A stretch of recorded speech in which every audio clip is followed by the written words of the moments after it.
soldier of fortune. Gotta walk through a fire for what's important. The warrior's blood through your veins is coursing. Kill for hire, soldier of fortune. The whole world's watching every move. Take your shot, don't act the fool. All you got and all you ever need is one bullet in the chamber. Really needs to take your aim, but ain't nobody gonna save you. So what you gonna do?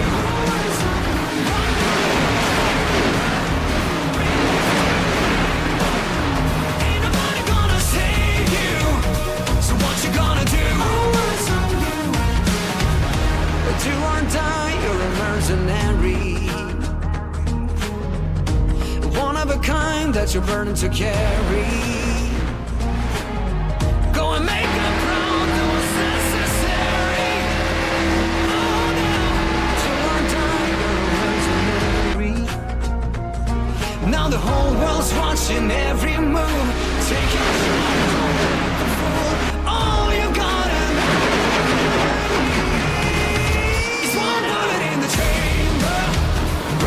take your aim, boy. Ain't nobody gonna save you. So what you gonna do? One bullet in the chamber. Really needs to take your aim, boy. Ain't nobody gonna save you. So what you gonna do? Now the whole world's watching every move. Still your heart so much to prove.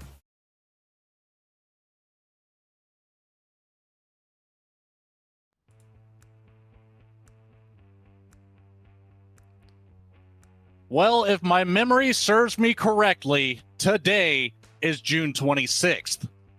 And that just so happens to fall on a Thursday, which means it's time for some Mystic Racing League action. Welcome, everybody. I'm Logan Threlkeld alongside Chris Smith in the Slingshot Racing Media booth. And tonight, we're bringing you race number 19 of the Fall Creek Plumbing National Series, coming to you live from the iconic streets of Windy City. It's Chicago for the Loop 99. Well, Chris, this track, we really like to hit on some track history. This track very much lacks that history, as it's only been up and going for just a couple of years. July 19th of 2022, NASCAR officially announced that they were going to bring the first ever Cup Series street race to Chicago in 2023. Obviously, it's only 2025 now, so we have had minimal time of seeing some live action racing on this course. But would you care to give us a little bit of rundown of what we've seen here at the Chicago Street Course? Yeah, Logan. So, not a lot of notebook for these drivers to look at. Not a lot of race footage for these drivers to take a look at. What they have seen has been mostly in the rain. Obviously, Shane Van Gisbergen sort of set the NASCAR world on fire in 2023 when he won his very first NASCAR Cup Series race in his very first race, the inaugural Chicago Street Course race here in the NASCAR Cup Series. These drivers tonight, they've seen that and they know the dangers of this track, Logan, and there's a lot of risk versus reward these drivers will have to look at tonight as we go throughout the night, and they're going to have their hands full with these oval style cars on not just a road course but a street course, something that is very foreign to them and something they're not accustomed to at all. It's going to be a big change here. We were just talking pre-race about how this track is set up, and it's very odd. I made the comment that if you had two slightly deformed bricks and set them catty corner from each other, that's what this course looks like. And it's different. But I don't know. What do you think are going to be some key moments here tonight for this track, Chris? Well, they've got 45 laps around this track, and it's a 2.2-mile track, and so that equals about 99 miles roughly right there, an 81% fuel tank. So that puts it about 26, 27 laps on a tank of fuel. Stage 1 at lap 10, Stage 2 at lap 20. And all of these things mean that, that these drivers are going to have to be on their game from the very beginning right here, and they're going to have to do everything they can to possibly manage no mistakes here. We're going to take a look at the points very quickly to sort of see where everything sort of stands at this moment right here. And Evan Janik has had a stranglehold on the points lead, been pretty dominant this season, and I look at his wins, and I think that there's a lot more races that he could have won. Cody Giles, our winner from last week at the Daytona Road Course, he is not here this week, and probably all these drivers are taking a big sigh of relief, because there was at times, I think, that last week where Cody Giles was up by about 80 seconds on the rest of the field at the Daytona Road Course. But this is an opportunity race for many drivers, doing something a little bit different, maybe gain some ground on Evan Janik in the points, and maybe seal themselves a playoff berth tonight here on the Chicago streets. And that can be a big deal once you get into that postseason bracket. You know, if you can lock yourself in with a one-off win at a street course, you know, it sometimes feels indifferent, but at the other time, you just got to realize you made the playoffs. That's the most important thing. You know, I know where SVG has caught some heat sometimes. You know, a lot of people not too excited about his win in Mexico City. Saw a lot of comments about how that was a waste of a playoff spot. I disagree. You know, it gives these drivers an opportunity to see what they can do in a postseason bracket. So, I don't know. Let's bring up some of these stories here on the night, some things to really look into, and you know, right there on the screen, what to follow tonight. Your track position is going to be your most important aspect of tonight. We have some stage breaks. However, that yellow flag will not be thrown for the stage break to my knowledge. So it's just going to be for points at lap 10 and lap 20. And then, of course, we're going to see at least one green flag stop on the night. Cold tires are going to be a bad part after that green flag stop. It's going to be extremely difficult, especially immediately coming out of the pits. You know, turn 1, you're still going to be pretty slow as soon as you get out there. But turn 2, it's a tight right-hand 90-degree turn. And if you aren't prepared for those cold tires, it's going to be a big price to pay. That wall comes up fast, and it is hard. The passing zones, there's not many. It's really going to be about who can get on the brakes the latest tonight and hold it down. Expect these drivers to be playing with that brake bias from the front to the rear all around this track. It's only adjustable by a couple of degrees, but a couple of degrees can make a big difference whenever you shift some of that brake bias to the rear and send it in, you know, a couple extra feet to your opponent. It can give you that position that you're going to need. And there is zero margin for error when doing so. Do not overshoot that corner on the inside and take out yourself and your opponent. You're going to have a lot more people mad at you than you're going to have happy. In this race tonight, we only have 17 cars taking the field, so it's not going to be a good race to try to make enemies in. So keep it clean, make no mistakes, and you can still come away with a great race. But now that we've gotten through that, so let's send it to our national anthem real quick, then we'll be right back with our grid and green flag coverage.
And we are back in Windy City. Another fantastic national anthem. If you're not standing, you certainly should be. Because we've got green flag coverage coming up here for the next 45 laps in the Loop 99, and it's going to be action-packed. Now, qualifying has concluded. We are starting to get gridded up here on the front stretch. Chris, we've got a little bit of time, but we'll go through the grid first, actually. Then maybe we can get a quick rundown on the corners of this track as they take this pace lap. But Evan Janik, no surprise, the 71, setting the pole here in Chicago with the 96 of Andrew Allen in second. Christian Barnes takes up the third spot in the 27 machine next to Jackson Hatala in the 09. Isaac Brock in the 21 takes up row 3, spot number 5, next to Brad Nelson in the 33 in 6th. Derek Jewitt in the 45 in 7th in row 4, next to the 8 of Adam Holston in 8th. Row 5 will be Robert McKay in the 88, next to the 39 of Gavin Henson. Yeah, rolling off roll 6 right there, we've got David Moyer starting in 11th spot and Alan Zukov starting in the 12th spot on the outside of row 6. Rolling on to the rest of our starting order right here. We've got Caleb Hunt returning this week in that number 78. And then you got Reggie Kime in the number 9. A little bit different paint scheme on that number 9 tonight. He's going to roll off from the 14th spot. Brett Wren, he'll be carrying our heart rate monitor on the Fall Creek Plumbing Toyota. And we'll be following along with him tonight. And Andy Berry going to start from the 16th spot. And rounding out the field in the 17th spot, Zach White in that number 77 machine. So again, 17 cars making the starting grid tonight. We'll see how many we finish up with. And there we go. Here's a good track map for you. We did a little bit of research on the back side of things to get some street names for you. So we're going to start this race out coming out of turn 12 down South Columbus Drive, then turn 1 right there in the middle of your screen. That tight 90-degree left turn to East Balbo Drive, then another right-hand 90 to South Lakeshore. It'll swing around to the right, and you'll see it. It's a pretty interesting corner. You can carry a lot of speed down there to turn 4 and make that tight. It gets very narrow on East Roosevelt Road, very short as well, as it'll go right back to South Columbus Drive, just going the opposite direction this time, as well as East Balbo. Then we've got a little bit of a carousel setup going across the East Congress Plaza Drive. Then we're going to head north one more time for East Jackson, back to turn 12 to our start-finish line. They are coming around through that carousel section right now. That's turn 8 through 10, down to the right-hander 90-degree turn, number 6 on the track. There are 7 of those out here tonight. We were counting those up before the race even started here tonight, Chris. Yeah, 7 of those turns, and that's going to be the turns I'm probably going to have my eyes on more than anything else. Those are heavy braking zones for the most part. And those heavy braking zones, that kind of leads to some calamity on this with these race cars out here. So here we go, coming down the front stretch. Pace car is off out of turn 12. Janik has control. Green flag is out for lap number 1 of the Loop 99. And we're going to see him fan out Janik all the way out to the wall here. Apologize, not Janik. That is P2 there of Andrew Allen in the 96. Keeping it outside as much as he can. Janik keeping the inside line in the 71, holding down the lead. And we got one sideways, some contact back there. We've got one completely stopped. I believe that is the 45 of Derek Jewitt. So he's going to be a track blocker coming out of turn number 3. Near contact there for Brett Wren. Luckily, he was able to get back to the inside of that one. That was chaos opportunity number 1, really. Yeah, and you mentioned Derek Jewitt in one of our Chicago paint schemes. You hate to see him have trouble here early on, but looks like not a lot of damage, so hopefully he'll be able to continue on in that Ford Mustang. Meanwhile, up at the front of this heap, Evan Janik is still, in control of this race right here, and he is right now working his way through, I think this is the turn 9, 10. This is that fast, sweeping left-hand section right here, where it feels like the left front is going to come up off the track right here before you make this right-hander right here. Very, very bumpy portion of the racetrack right here, Logan, where these cars can get out from underneath you very easily through that section. That it absolutely can. Turn 8 through 10, that sweeping left-handing carousel-esque type of turn. I don't really know how else to call it that, but it's very loose as well. With those bumps, that back end's just rattling all around, and you'd be very lucky to not lose the rear end as somebody else has here out of turn 12. That's Adam Holston. He's gotten sideways into the pit wall. So it doesn't look like he's too heavily damaged, though. So he's going to get back up to speed, coming back down the front stretch. Loses 2 positions. David Moyer and Alan Zukov will get around, but able to keep Caleb Hunt behind, holding on to that 11th place position. And Adam Holston is one of our points leaders here in this Fall Creek Plumbing National Series. And hate to see him have trouble right here early on right here, but he's got some time to recover right here as he's going to work his way around Alan Zukov to grab the 10th spot. We're pretty well single-filed out already. It's a little bit closer of a battle just outside of the top 10 with Alan Zukov, Caleb Hunt, Brett Wren's in the picture, Zach White, and Reggie Kime.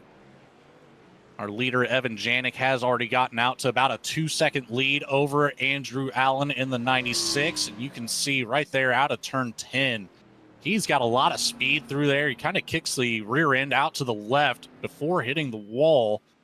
And Janik's kind of putting on a clinic already. These fresh tires, once they get up to temperature after about another lap, this is going to be fast in the 71 machine.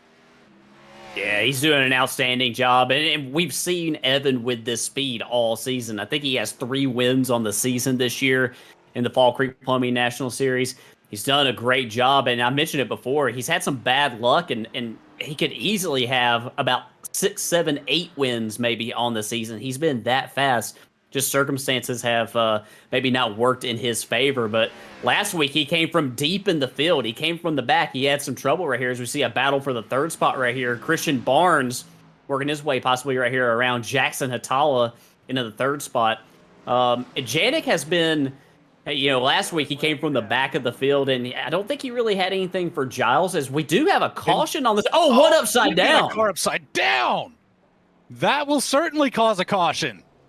I was just thinking, I saw that yellow flag come out, and that's strange. You don't typically see a yellow flag on a road course race, but that will certainly warrant it, at least in real life. We'll take it back here on the Slingshot TV instant replay. The 91 gets some assistance from the 24. So that's going to be a big shove down into the wall.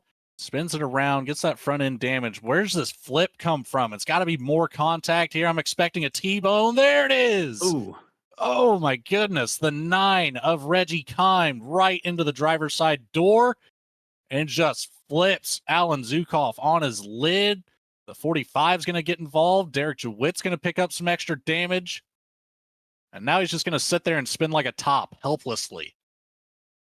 Yeah, that's a tough break right there for Zukov as we see Jewett and Kime sort of make their contact, sort of, simultaneously trying to get by him. The good news for Alan Zukov is that there is a fast repair, so he can get this damage fixed. Unfortunately, he had to tow it, as we can see the contact right here between Jewett and Kime. Zukov had to tow it back to pit road, so that's going to be, some lost time on the track, possibly a lost lap or 2 as well. But he will be able to resume his race once that time runs out on that fast tow. You'll definitely see a couple other drivers come down as well.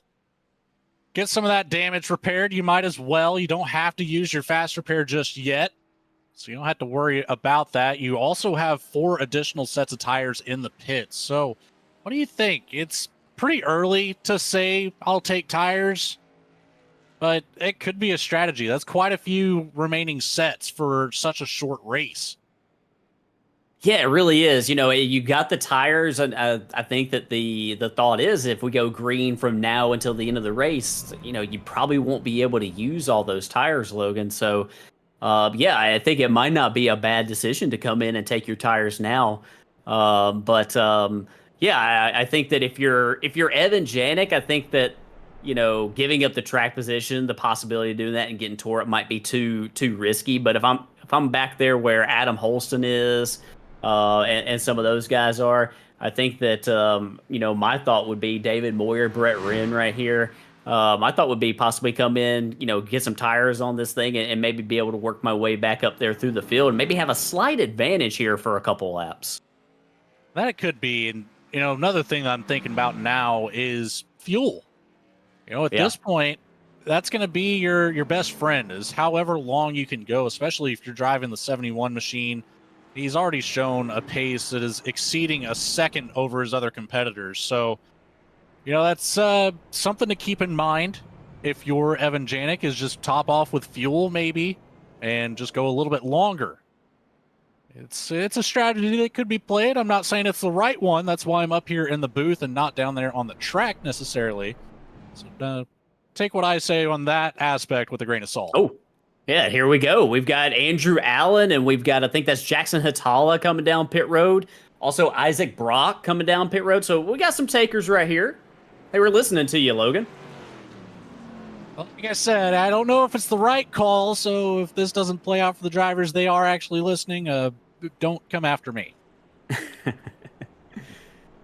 Yeah, and we'll watch their progress right here. It's probably not a bad call, not a bad idea. And what I'm seeing here is I'm seeing a lot of our drivers, Logan, that aren't competing for the championship. They've been here on a limited basis this season, so stage points aren't as valuable to them, and we are approaching the end of this first stage. The top 5 will receive stage points, those valuable championship points. That's I look at Christian Barnes in second. Got his first win a few weeks ago at Charlotte Motor Speedway. He's fighting for, a championship here. Brad T. Nelson's been here on a consistent basis. Gavin Henson, David Moyer. So, these drivers that are here week in and week out, they want those stage points. Yeah, stage points can be so important. You get a little bit of a bonus just in the regular season, depending on how the points structure is set up. Even a little bit of bonus going into the playoffs. So, I didn't get as much research done on that aspect as I would have liked to, but there's strategy, not just about winning races. Sometimes you really can play the cards of winning as many stage points as possible, and you can still be extremely competitive in the point standings and have 0 wins on a season. Yeah, absolutely. You certainly can. And back there in 6th spot, a guy who also stayed out, Brett Wren. See if we get a good look at Brett Wren right here. Brett is in our Fall Creek Plumbing National Car, and Fall Creek Plumbing is the title sponsor of this series. And Brett's got a little bit of information he would like to share with everybody that's tuning in. When a pipe bursts or a drain backs up, you need someone you can trust. That's where Fall Creek Plumbing comes in. We're local family-owned plumbing experts serving our community with reliable, affordable, and honest service. From emergency repairs to water heater installs, no job is too big or too small. At Fall Creek Plumbing, we treat your home like it's our own. That means showing up on time, doing the job right the first time, and cleaning up before we leave. So the next time plumbing problems throw a wrench in your day, don't panic. Just call Fall Creek Plumbing, where quality meets care. Fall Creek Plumbing, driven by service, powered by trust. And Logan, he has got that machine looking good right here. I know he's got a little bit of damage, had a little bit of contact early on, but one thing you'll never see out of Brett Wren is you'll never see that pulse get much faster than what you see right there on our heart rate monitor, because that guy is always calm, cool, and collected no matter what is going on around him. I was just about to mention that and make sure the people at home know that we've got that up there in the top right-hand corner of your screen. Right there for the 24 machine. Yeah, I haven't seen it move hardly at all. It's really actually just getting slower as we continue to talk. And this time by, I believe the pace car lights are out now. So this will be the last pace lap. We'll see. Yes, indeed it is. Last pace lap here. So we still have a couple that are sitting in the pits. The 78 of Caleb Hunt, the 9 of Reggie Kime are both still in their pit stalls. We've got the 88 of Robert McKay, the 91 of Alan Zukoff, both 1 lap down. So we have 12 cars on the lead lap still. And it's going to be a drive if Robert McKay, Alan Zukoff, Caleb Hunt, Reggie Kime, if any of those drivers want to get back on the lead lap. Because realistically, that caution was a fluke incident. And that's the only way to get back on the lead lap, aside from just out driving the rest of the field. And then you have to do it twice. Yeah. It's going to be difficult. You kind of feel like you might be fighting an uphill battle for the rest of the race. So, yeah, maybe they can get lucky and have another fluke caution. I think that might be their best bet. So, yeah, definitely a tough break for those guys. Keep your head down though, Logan. We definitely have a lot of walls here at the Chicago Street Circuit, and with all these walls really close, and I know that this looks pretty wide right here, but in these corners it can get really tight. There's no runoff area, so I don't think we're done with drivers having trouble, and I think that we might see some fall out of the race. So even if you're a lap down, you might wind up with a pretty decent finish with all the carnage that might occur tonight. Oh, you absolutely can. You cannot count out any of those drivers by any means because, at this point, it's really, I hate using the term, but a street course like this where it's so tight, it's about really being a race of attrition. Who can make it to the end? And although the 88 of Robert McKay might be in 13th, one lap down right now, he could very easily still come away with the top 5.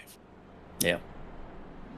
Yeah, absolutely. Yeah, I wouldn't be a bit surprised at all knowing this track and knowing, the reputation that it has. And yeah, definitely keep on trucking along if you are one of those guys right here at the back of the field. Looking back right here from Evan Janik, the field beginning to double up as Christian Barnes is going to be to his driver's right here as they're going to come onto the front stretch. Onto the front stretch, pace cars out, Janik in control of this start. Green flag in the air, and it drops as Janik is on the throttle. He's going to get a good jump around that 27 of Barnes. Barnes falls back temporarily under attack from Brad T. Nelson on the inside here as we're looking off the back bumper of the 71 Evan Janik.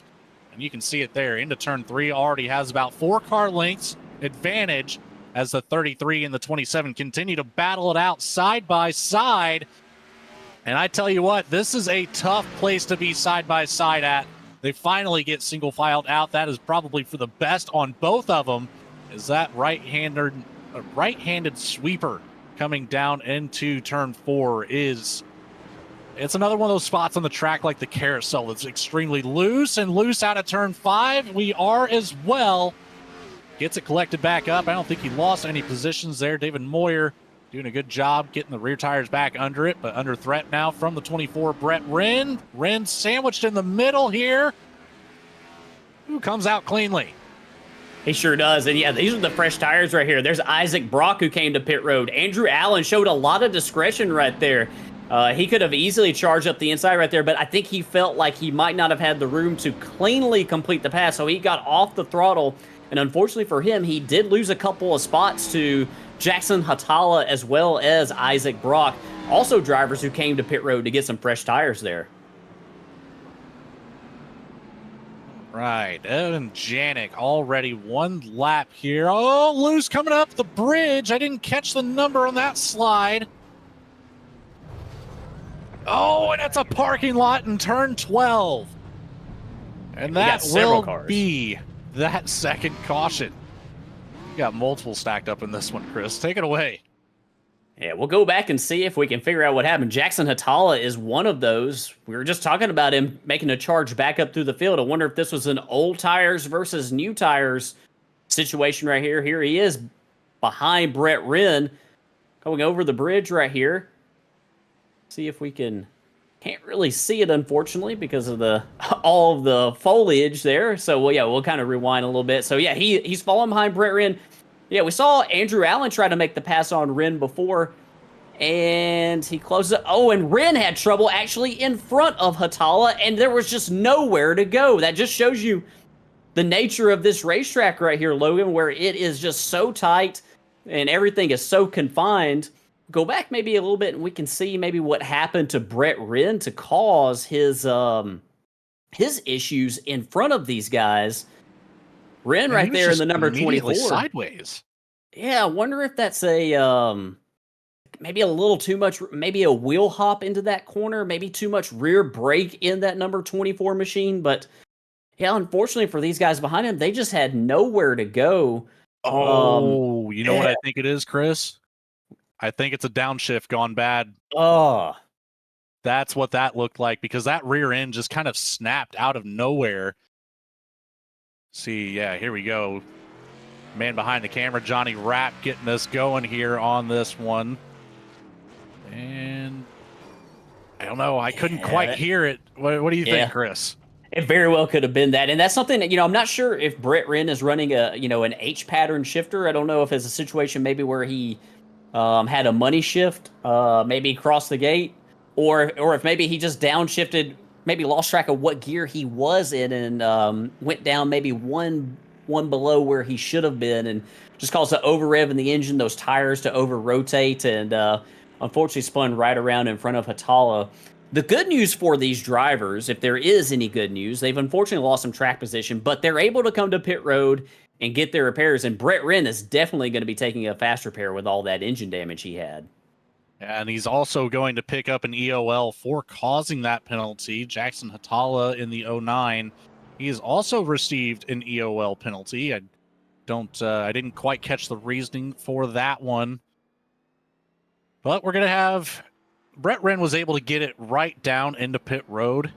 So I don't know if he technically beat the pit road closure that comes with the caution on the first lap. But I think the only penalty for that anyways is an EOL. So he's going to be back there. Might as well. Makes sense. And he's going to be able to retain his position on the lead lap at least. And we should have a potential lucky dog candidate if they weren't wrapped up in the incident between Caleb Hunt, Alan Zukoff, Robert McKay, and Reggie Kime. So keep your eye out for that, who might be coming around the field. Yeah, we were mentioning on that previous caution as we were coming to the restart that those drivers might be feeling like their race is over unless we had another freak deal happen. And unfortunately for the drivers in this last crash, Logan, we did have another one of those freak sort of track blocking incidents. Kudos to the race controller here. We don't normally see yellows on road courses. We normally see it clean and green to the end right here. But with the track being as narrow as it is, race control got their finger on the button tonight and trying to keep as many cars out of these incidents as possible. Our producer right here, Johnny Rapp's got the camera focused on Brad T. Nelson right now in the number 33 and second spot. Man, Brad Nelson, what a great few weeks he has had. I feel like he's kind of come out of nowhere here in the Fall Creek Plumbing National Series as he's looking at getting some stage points right here as we begin the final lap here of stage one under yellow. I think this one will finish officially under yellow as a lot of cars come to pit road to get some service. What do you think, Chris? We got the camera on him. You kind of highlighted him. You think Brad Nelson would be down for an interview real quick? I think he would. What do you say we pull him into the booth right here? Let's see if we can find him. Looks like he's in race chat too. We'll get that number 33 machine in here, Logan, and I'll let you take it away. Yeah, we've got Brad T. Nelson, driver of the 33, up here in the Slingshot Racing Media booth. You got a copy, driver? Yes, sir. Well, you're doing a fantastic job so far, holding down second place. You started out in sixth, so you're up a couple positions.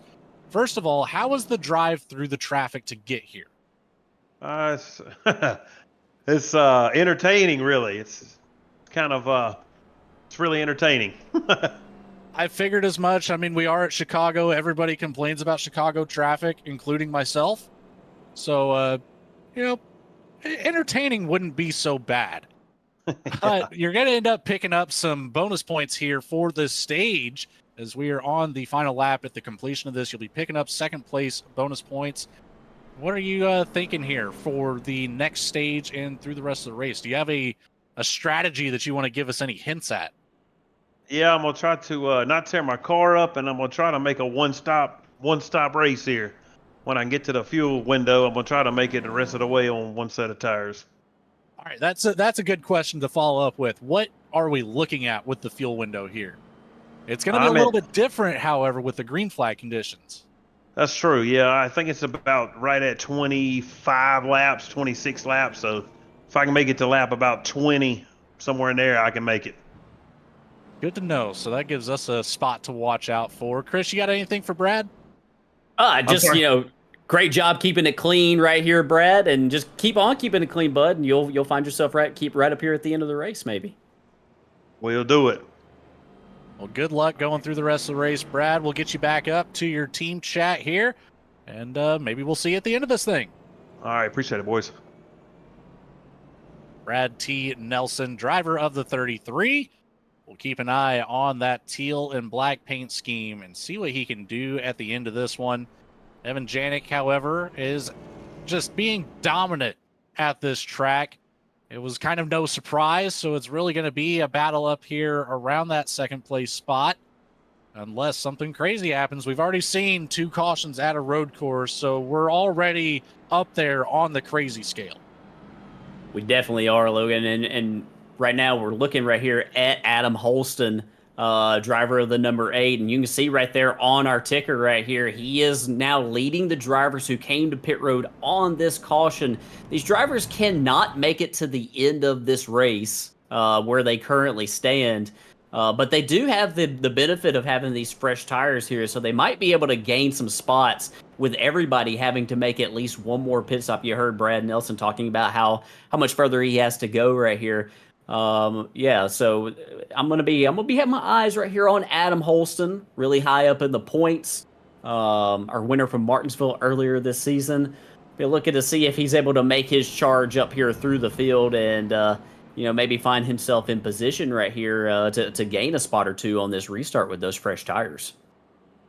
Every single point matters, so you're going to see some alternate strategies. Obviously, after talking with Brad Nelson, it seems like it's probably going to be a general consensus to make this as much of a one-stop race as possible under green flag conditions. However, we're getting into 10 laps, 11 laps into it, 2 cautions so far. It kind of throws that whole idea out the window in a way, because some of these drivers might be in a position that if they were, one of the drivers that came down last time or this time, they could very well be very close to stretching a tank of fuel if we have another freak caution.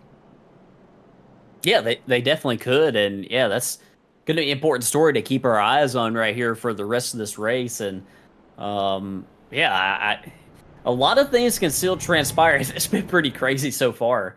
I never would have thought that we would have 1 caution, let alone 2 here. But it's definitely kind of thrown these drivers, I think, for a bit of a loop. Maybe they had a game plan coming into this, and now they've got to sort of readjust right here as the field's beginning to double up right here behind the pace car.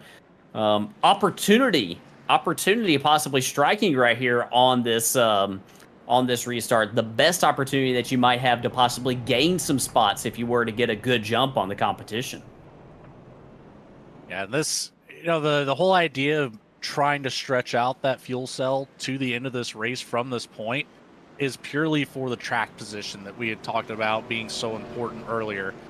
We're going to come out of turn 12. Janik in control on the right side of your screen. Brad Nelson, who we just talked to, on the left. Green flag is out. Janik gets off with a good jump. The 33 not far behind. Nelson's going to keep it high up on the wall. Janik with the close approach to the wall. He's going to kind of cut out across the nose of Brad Nelson. But he's going to keep a hold of that number 1 spot. No contention really from Nelson.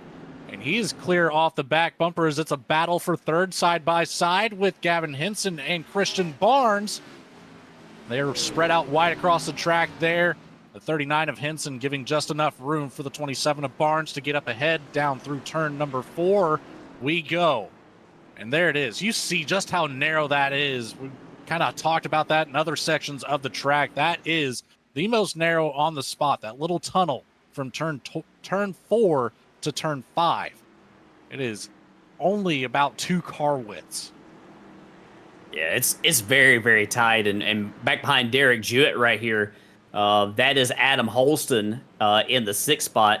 Saw him battling side by side. And he's actually under pressure right here from Andrew Allen.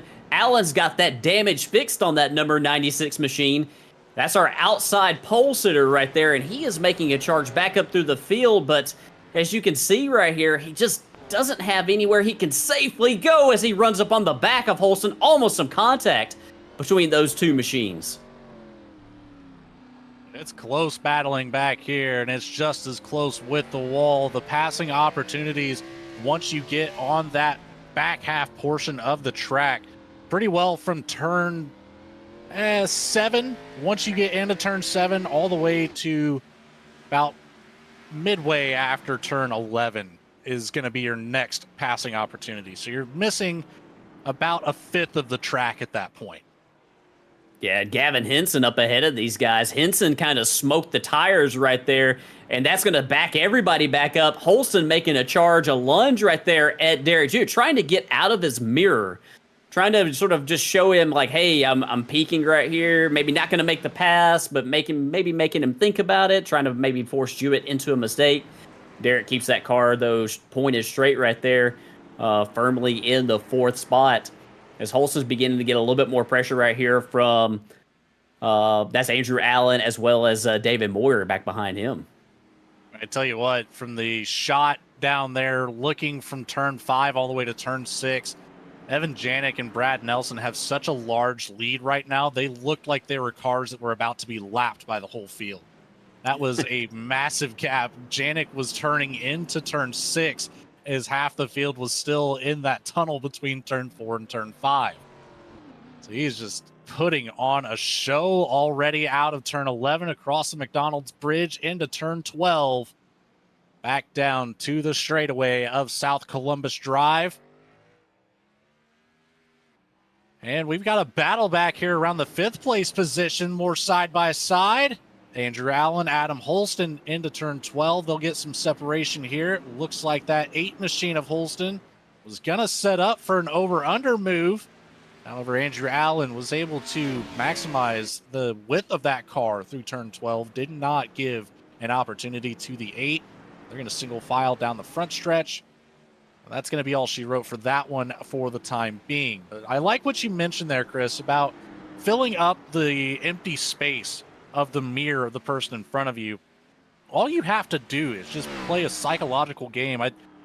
Was that a car spun around back there? I think that was a 24, Brett Wren. Yeah, it looks like he had a little bit of trouble right there in turn 12. He gets it righted, though, and don't see a lot more damage to that Fall Creek plumbing machine. Looks like he's got it going nice and straight. But yeah, I think that's a tactic that you were talking about right there. That's, I think, a lot of maybe sort of very aware road course drivers, they'll think to do, maybe try to, the easiest way to pass on a road course is for the driver in front of you to make a mistake. And sometimes you as the trailing driver, just with the pressure that you put on them, you can force them into a mistake, get them looking in that mirror, get them contemplating where you might be, what you're going to try to do in the next set of corners. And I think there's several drivers who are predominantly stock car drivers who maybe excel at this. It's a little bit outside their wheelhouse, but they kind of excel at it because they have the right mindset for making passes on road courses. Yeah, it's all about just forcing your opponent into a mistake, really, especially at such a tight course. Unless you just get the biggest run ever, as you see Holston right there through turn 12. We had Derek Jewett got a little bit outwards on that corner. Got a little bit mixed up with the car in front, the 96 of Andrew Allen. So went a little bit wider than expected. Holston saw the opportunity starting to develop, shot it right through the middle with speed. Oh, and he's going to shoot it down there. Oh, contact with Jewett, I think. Oh, my goodness. That was a big hit to the front right. That's going to be some suspension damage for sure.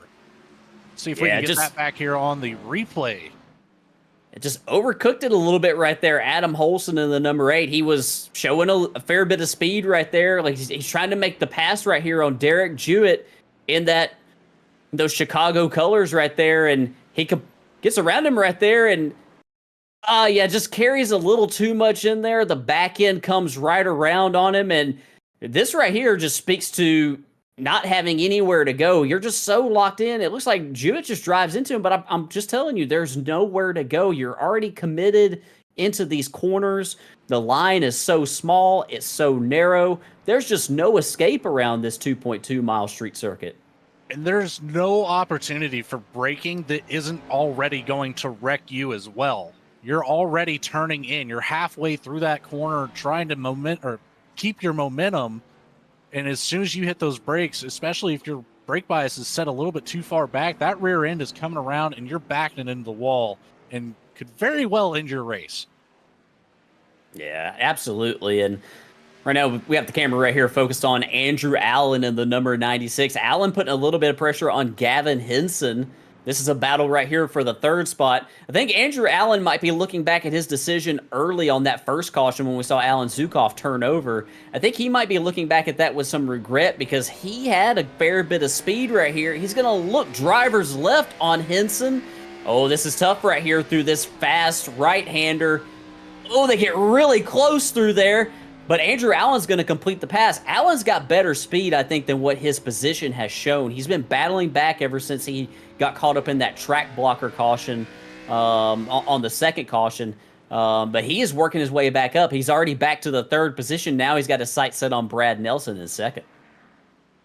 So it's been quite the drive for the 96. However, he is the, I believe, second fastest car, if not second, definitely the third. Trying to look through here. Andrew Allen with a 134.109 is his fastest lap. So he's got Evan Janik that's about a half second faster. And then who else was it? Isaac Brock, who is right there as well at the 134.042 on his fastest lap time. So third fastest car on the field.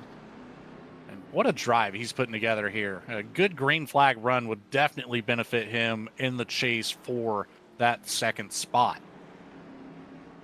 Yeah, it absolutely would. And yeah, he's making a nice charge right here. Another driver making a nice charge after that trouble that we saw in this previous caution right here is Jackson Hatala. Hatala putting some pressure right now on Gavin Henson. Really closes up on the back of the 39 in the break zone right there. He's going to go as far driver left as he can right here. Try to set up nicely right here for this apex right here. We're coming up right here on this fast right-hander. These drivers right here working their way through turns. This is right here at turn 3 and coming up on turn 4.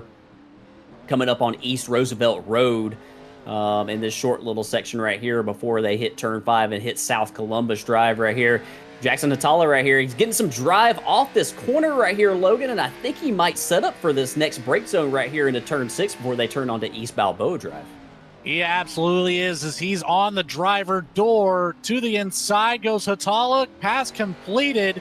That was textbook there through turn 6.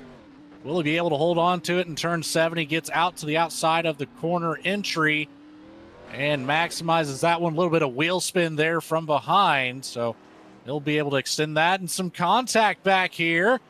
Derek DeWitt getting mixed up with the 8 once again. Adam Holston.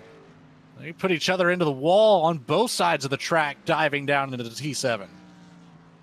Yeah, and Holston is cleared the 45 machine right here and kind of set sail a little bit. We'll see if Derek can get it back together and sort of give chase to him right here.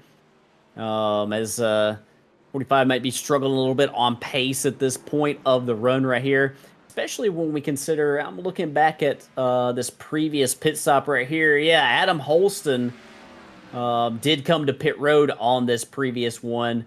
Yeah, he was one of our first ones on there. So, as he struggles, he's sliding. He's going to hit the wall right there. Some pretty heavy contact to that right front. That might be some residual damage from the contact with the wall after that battle in T7 with the 45 machine. I think I might have heard a call over the driver radio that he was suffering with a little bit of understeer from some previous damage, I believe. So keep an eye on that 8. I don't believe Adam Holston has used his fast repair yet. He has not. So fast repair still available there. We'll see if he'll end up taking that, just how bad that suspension damage might be. It does look like that front right tire is towed in a little bit, maybe even a little bit of extra camber as well. And that's not going to make for a fun experience around this track, Logan. With all these 90-degree turns right here, heavy braking, is probably going to make for a very, very difficult, series of laps right here for Holston as we are approaching the end of stage number 2. Evan Janik still in command of this thing right here, looking to pick up his second stage win tonight and just pad that points lead that he has so masterfully accumulated over the course of this season.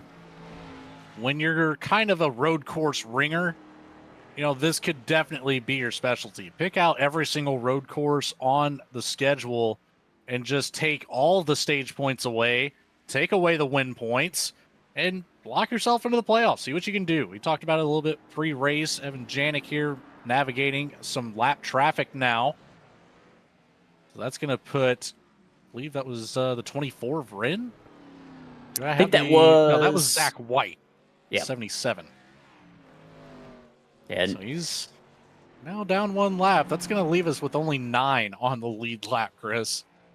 It absolutely is. And, you mentioned it, Logan. Evan Janik. So sometimes you have to think about, what do you want to do? Do you want to try to get the stage wins and get max points, or do you want to possibly go for the race win? And sometimes you got to give up the stage wins to put yourself in good position strategy-wise, to get the race win.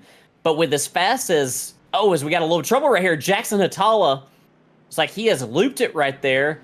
He's got it going again. I don't see a lot of damage to the 09 machine. We'll go back right here and see if we can figure out what has happened to Jackson right there. Yeah, possibly, overcooked it right there. He's sliding. He fought it for a long time, almost held onto it. But the best news, Logan, he keeps it out of... I was about to say he kept it out of the walls, but yeah, he did make a little contact, didn't he? We saw that front bumper flex a little bit, but I think that's going to pop right back into place with these composite bodies on these cars. So you'll be all right to get back out there and keep turning laps. No damage really necessary to fix. Right now, we've got eyes on Brad T. Nelson, who is caught back up with our second place position of Andrew Allen, the 96. The battle is on up here for the podium spot. With Jackson Hatala as well. I do want to mention, we talked about the drive up for another driver. Jackson Hatala picked up an EOL on that last caution. So he also started at the very back of the pack and worked his way up to the 4th position, now back to 6th after that, I believe. So he's got potential there in the 09 to be up and battling for a podium finish. Ooh, hitting the wall down there through turn 4 is not going to help. Front left damage is not going to be your friend. It definitely won't. And yeah, it's so easy to do here. The fast guys are the guys who are getting so close to these walls. That's where all the speed is. You need every inch of this really tight street circuit, to maximize your speed. And, sometimes, with trying to hunt that speed, you run into, you make a little contact with these walls. But Hatala is one of those drivers, and also Isaac Brock as well.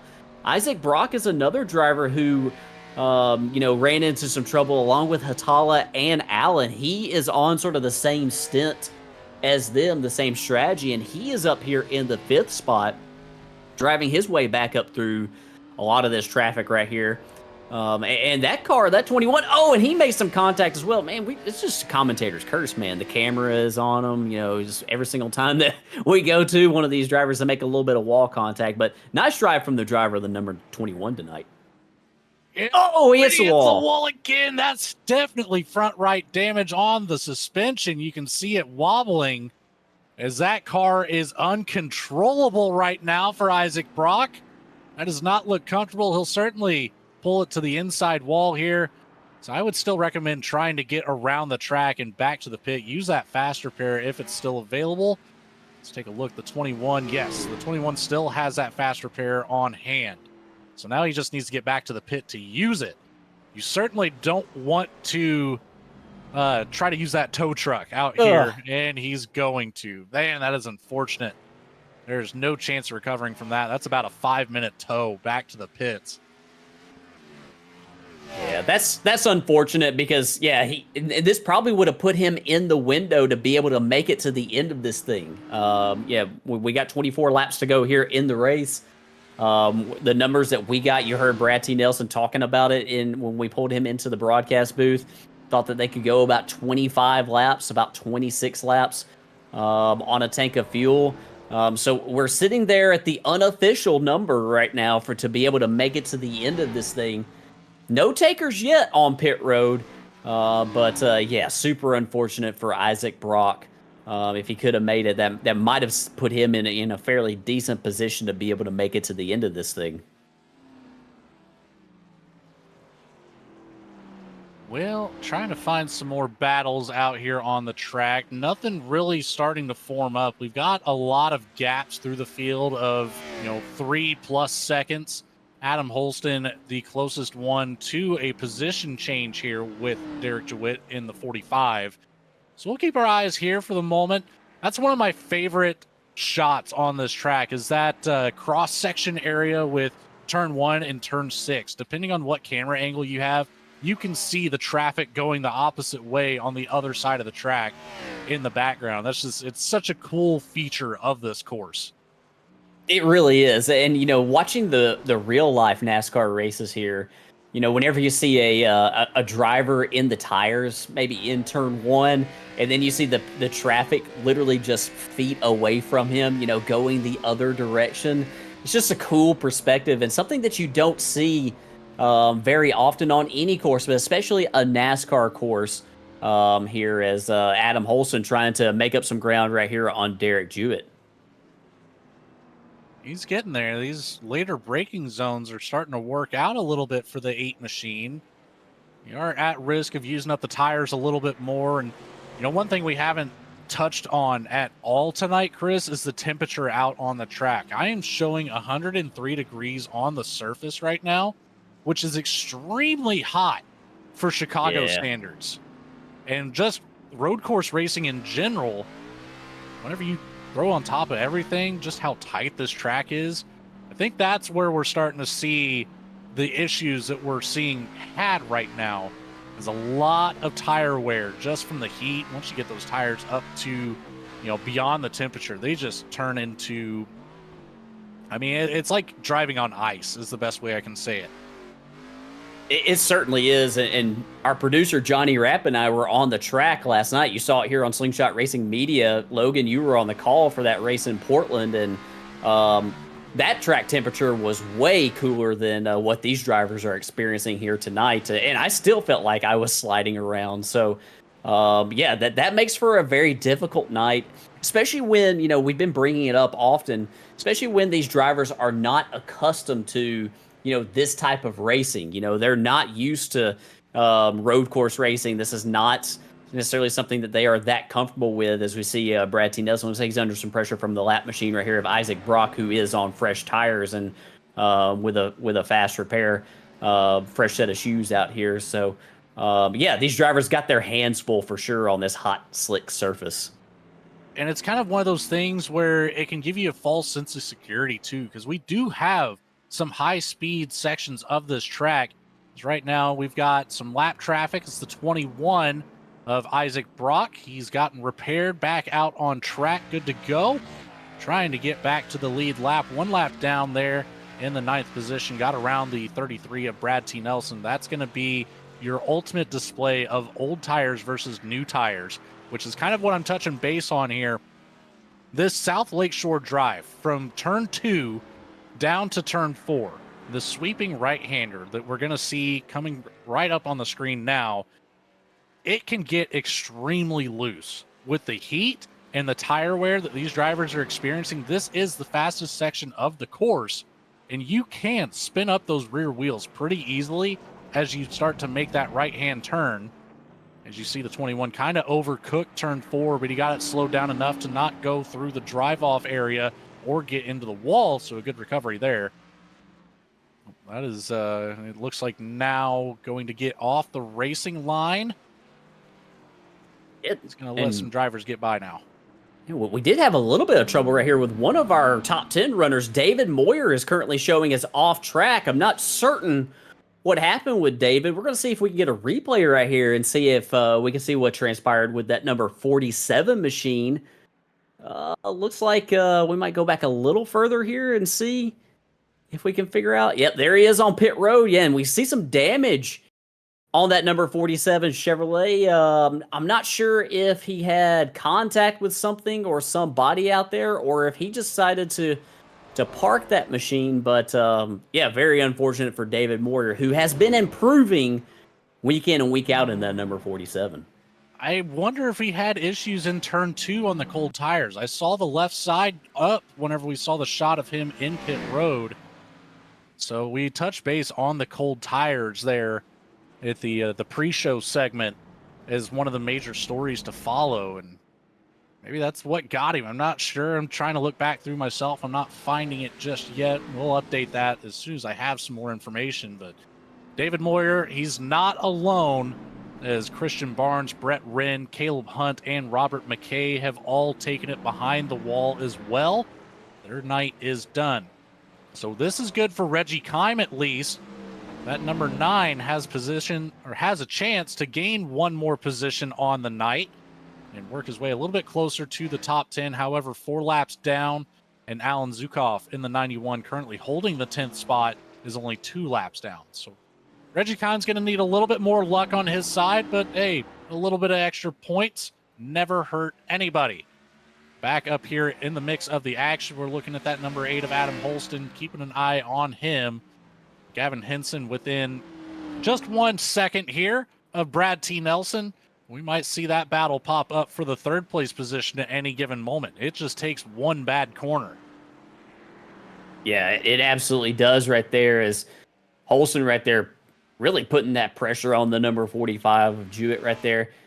Don't know if Jackson Hatala had some trouble or something going on with that 09. I don't know if he's having some connection issues, but he's currently showing grayed out for me, and I'm not sure what happened with him in the 09, but yeah, he was up there running pretty solid, trying to recover from all of his issues. Here's a driver right here in the number 39. Oh, as Brad Nelson gets that thing sideways right there. Here's the right driver right here in the 39 of Gavin Henson right here that I would not be surprised at all if we saw him be our next first-time winner here in the Fall Creek Plumbing National Series in the Mystic Racing League. He has not won a race yet this season. He's been very consistent. He's shown good speed at times. Doesn't put himself in very compromising positions on the racetrack. Just does a nice, solid job week in and week out. And here he is right now, finding himself currently P4, looking for that 3rd spot up ahead with Brad Nelson.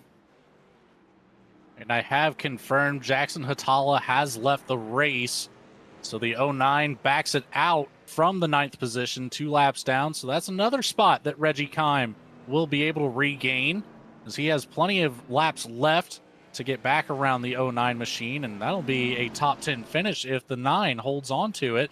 Oh, the 33 gets into the wall there, trying to get into turn number 8. It's a little sideways. He's under pressure right now from the 39 of Gavin Henson. We got a little bit of some lap traffic coming up from behind, but he's not putting too much pressure on. That's still the 21 of Isaac Brock, just letting him know that he's there. Ooh. Oh, the 33. Oh, my goodness. What is happening? It looked like, I think Brad Nelson was maybe trying to go down pit road. I think you're right. I think he wanted to make the pit stop, but I think he really overcooked it into that corner at turn 12 right there before the entrance to pit road, and he put himself in all kinds of compromising positions. Luckily, everybody right there, Gavin Henson and Isaac Brock, were heads up, and man, that could have been a lot worse than what it wound up being. That absolutely could have been. That almost had the makings. If we had a couple more cars in the picture at that moment, that could have been exactly like that second caution that we saw. Bring it back up here on the Slingshot Instant Replay. Here's that section through the carousel. You can see that 33 is all out of shape right now. Something with that car not feeling right to Brad Nelson through the carousel. Takes it to the inside setup for turn 12 extremely early. That's not quite where you want to be coming over the bridge. And yeah, you can see it. The front wheels just locked down completely. Got a little bit of tire smoke from the rear. Gavin Henson gets by completely unscathed.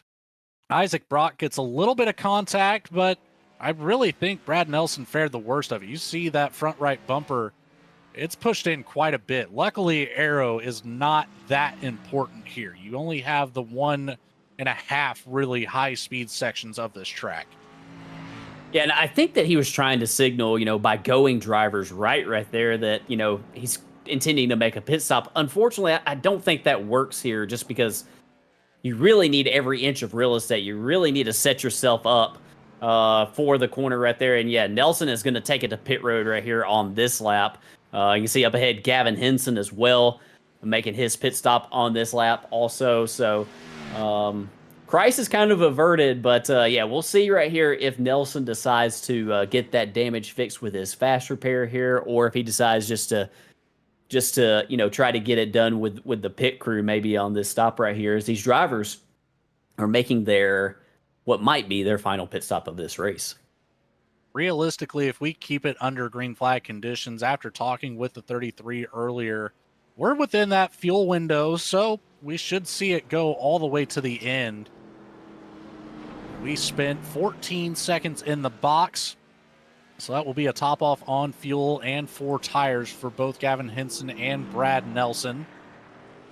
Evan Janik still with a pretty good lead here, as he has finally brought it down pit road 6.5 seconds ahead of Andrew Allen, who has not brought it down pit road yet. So Janik had enough time to bring it down pit road, get tires, get fuel, bring it back out, retain the lead, and still put a little bit more of a gap on second place. Now Andrew Allen has brought it down, so that gap will extend as Derek Jewitt is back 42 seconds in third place from the leader. Yeah, and Adam Holston right here, yeah, there is a good bit of damage right there to the left front of Andrew Allen. Oh, yeah, looks like he's taking his fast repair here. You saw the damage immediately buff out right there as soon as the pit stop began.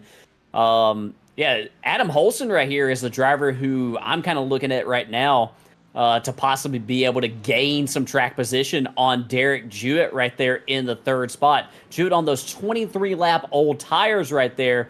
Adam Holston has been circulating the track right now for the past 3 laps with his new set of tires, trying to make up as much ground as he possibly can right there in that number 8 machine, and see if he can gain on the 45 up ahead, possibly put himself in a podium spot, as I think the 45 is actually on pit road now as well, making his final pit stop of the race. It does appear that way. Derek Jewitt starting to fall back through the field a little bit.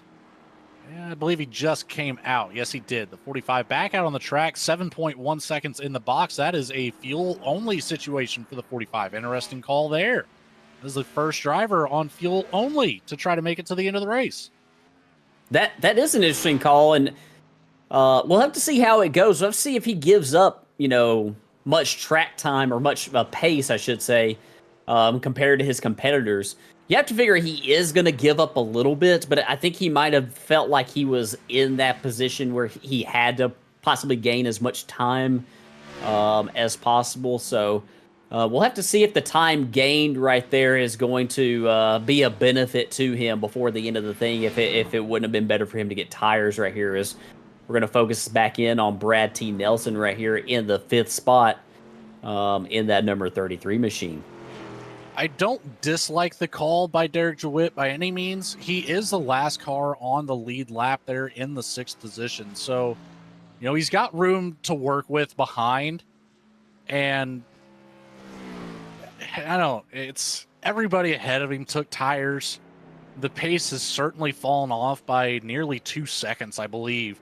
Maybe even a little bit more on the long run. So I don't think it's going to work out in his favor, but it was a valiant effort, to say the least. It certainly is, and right now he is the final car on the lead lap. I think he's got about 20 seconds, maybe 20 to 25 seconds on Evan Janik right here before Janik is possibly going to put him, a lap down. So, yeah, he's still holding strong on the lead lap as Janik is just putting on a clinic tonight in that number 71 AmSoil machine. Chris, I tell you what, looking at the gaps here on the field and the current lap times, Janik has a very, very strong opportunity to lap every single car on the field except for potentially second place. We might only finish this one with 2 cars on the lead lap if Evan Janik can keep up the pace that he's been on. And with all the clean air that you could ask for, I mean, look at that. The track is completely open from turn 5 all the way to turn 6. So it's his race to lose at this point is the only way to describe it for Evan Janik. Yeah, absolutely. And yeah, you see right there, Andrew Allen, you mentioned him being the second place runner. It was a little bit deceptive before on that lap time because he had just made his pit stop. But yeah, you're 100% right there. On those cold tires, he ran a 135 flat. That is a second off of Evan Janik. We'll see how it compares maybe on the next time around as he's got a lap to, get some heat in those tires. But I think you're absolutely right. I think that there is that real prospect that he could possibly lap all the way up to Andrew Allen in the second spot. What a drive from Evan Janik tonight. If you've tuned in here on Slingshot Racing Media this season and watched the Fall Creek Plumbing National Series, you're not at all surprised to see the speed out of this 71 machine. He is just lights out fast, smooth, doesn't make very many mistakes at all.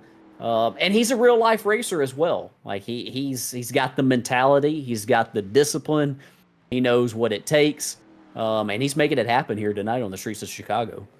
It makes you wonder if we didn't have those cautions in the first 10 laps, 15 laps of the race, just how different this would be. I think it would be one car on the lead lap if that was the case, which is just incredible and insane at the same time to say, as he's going to round out turn 5. We finally have somebody diving into turn 6 up ahead.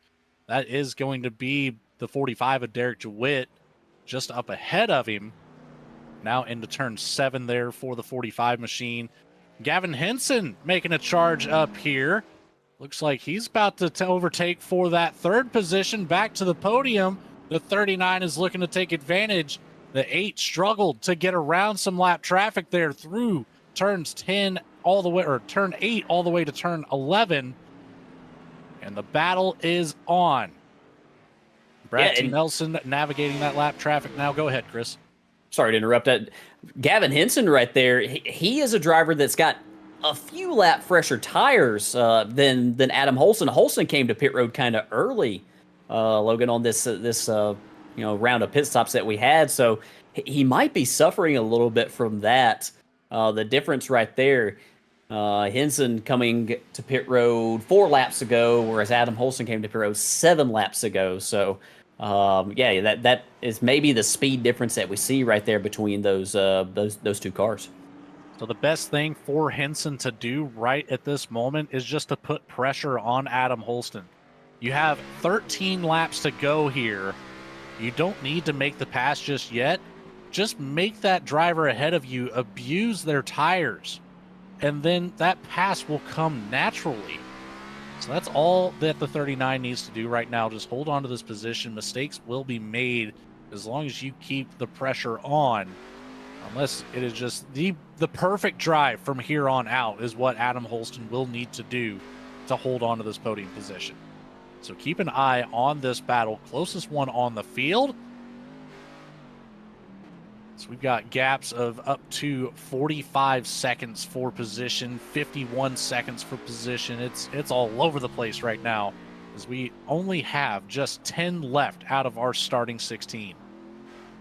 Yeah, we mentioned it in the pre-race that this had the possibilities of being a race of attrition, and it certainly has lived up to that. This is a tough little street circuit right here, and it has taken its toll on these drivers. So nice, Henson gets that thing. He lights up those rear tires right there, gets that thing sideways. Gonna hold on to it though, but possibly maybe needs a few corners right there to cool those tires off before he makes another charge at Adam Holston right there for the third position. Yeah, that is just about the opposite of what you want to do in the situation that you're in right now. If you're the driver of the 39, just calm, cool, and collected. We mentioned Brett Wren with the heart rate monitor. It never really seemed to get up too terribly high. That's kind of what you have to do right now. If you're in that 4th place position, just keep it mellow. Yeah, absolutely. And right here, he's doing everything he can to, stay as close as he can. I thought he was gonna overcook that corner right there, but he did a nice job of keeping it straight right here and staying on the track right here. While we got a moment, Logan, Adam, we're focusing right here on Gavin Henson. He might be a good driver for us to maybe ride on board with. I wonder if our producer Johnny can go to the an in-car or a roof camera right here for Gavin Henson. And see if we can take a lap right here with Gavin Henson as he works his way down South Columbus Drive right here onto the front stretch, working his way right here down to turn number 1. This is one of the 7 90-degree left-hand turns right here on this street circuit. Turns onto East Balboa Drive right here, working his way up to turn number 2 right here, a 90-degree right-hander right here onto South Lakeshore Drive. And this is the corner coming up we see right here that's been the fast right-hander. You've seen these drivers fighting to keep those left rears underneath them all night right there. That was turn 3. This is turn 4. Got to really whoa up because you're carrying a lot of speed right here. It's very bouncy right there. This is East Roosevelt Road, turning right here, turn 5, onto South Columbus Drive, down this long stretch of South Columbus Drive. Get all the way driver's right as far as you can to set yourself up right here for turn number 6. Oh, it's Evan Janik, our race leader, has trouble. Janik went around. Looks like he's got it righted. But our race leader, and we thought that he was on autopilot, and I think that he just had a very, very big moment in this race right here, coming up on 10 laps to go.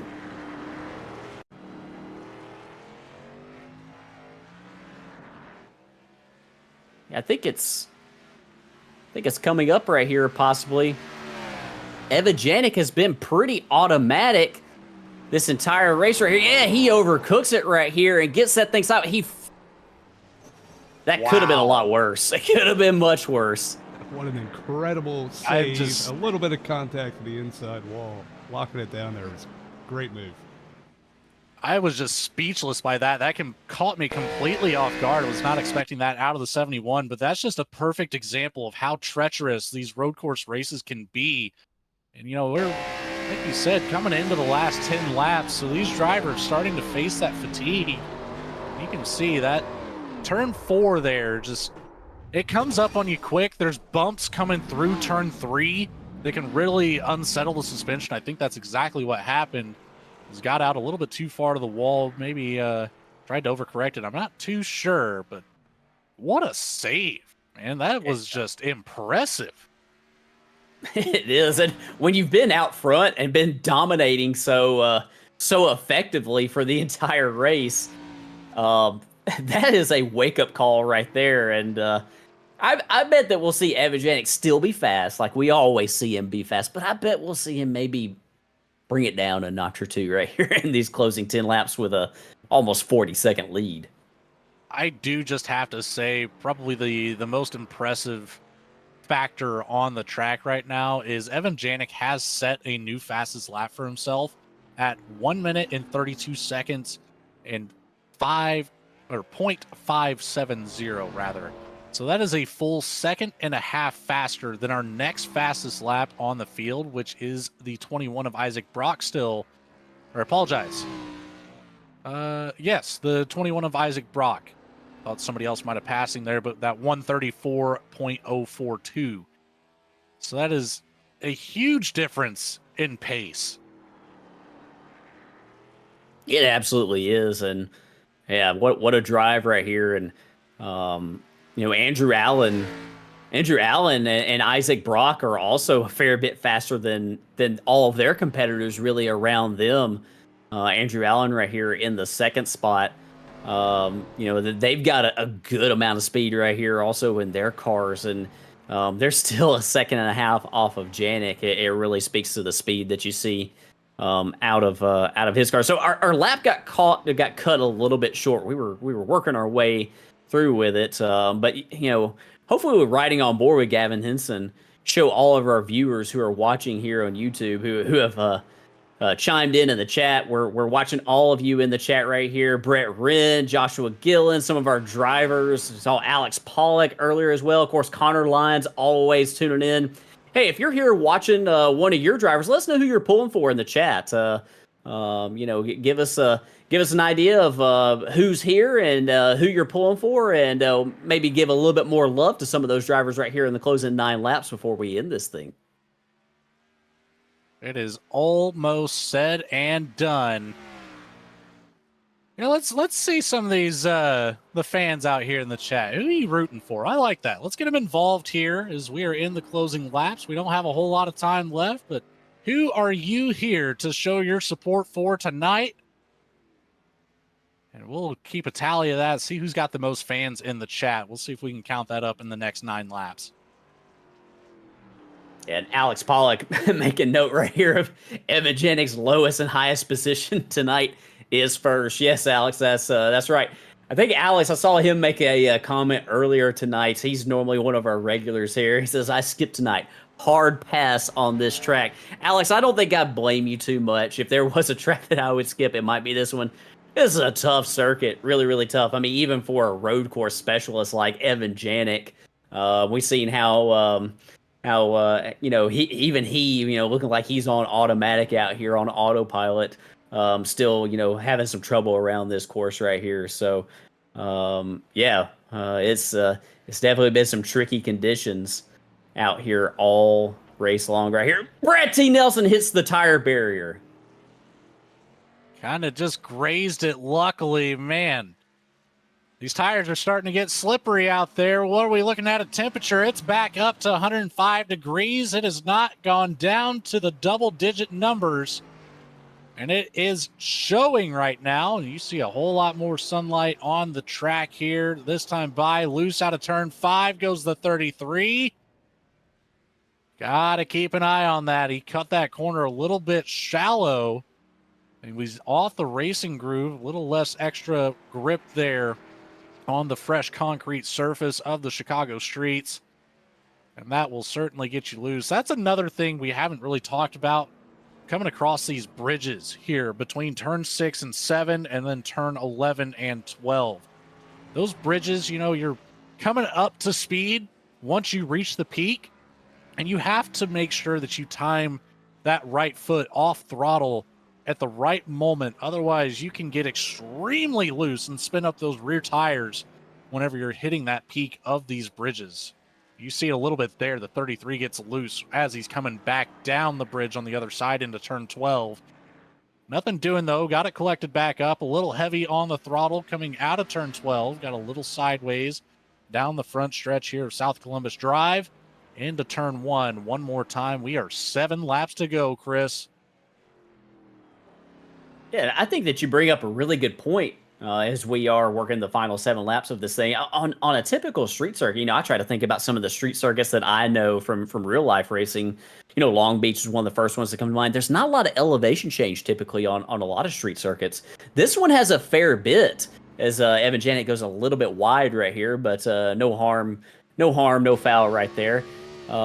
There's, you see it right here going up the hill and then down the hill into these braking zones is very treacherous, because it's just more brake that you have to use to get these things woed down, than you would typically have to do if, there was no elevation change at all.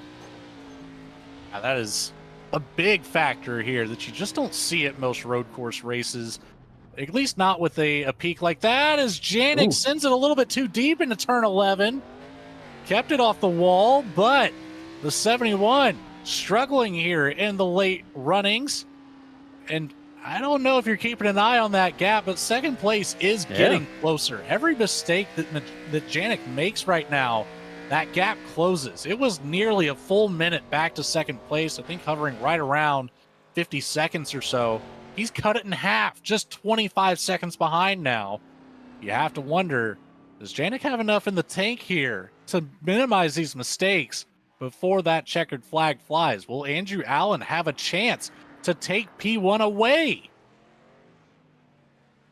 Yeah, it's going to be difficult to make up that much ground, but, we've seen a few slips, and you have to wonder just, how much wear and tear are on those tires of Evan Janik's right here, and maybe he's abused them a little bit over the course of this run. I think if he keeps it straight and keeps it on track and keeps it out of the barriers, I think it's going to be really difficult for Andrew Allen to make up the ground that he has to make up. But we've seen a couple of slips and slides right here out of Evan in the final closing laps. I think it also speaks to just how hard he is driving out there, and it looks like he might be backing it off right here in the the closing stages of this thing right here. Maybe just looking to try to be as clean as he possibly can be in the final laps.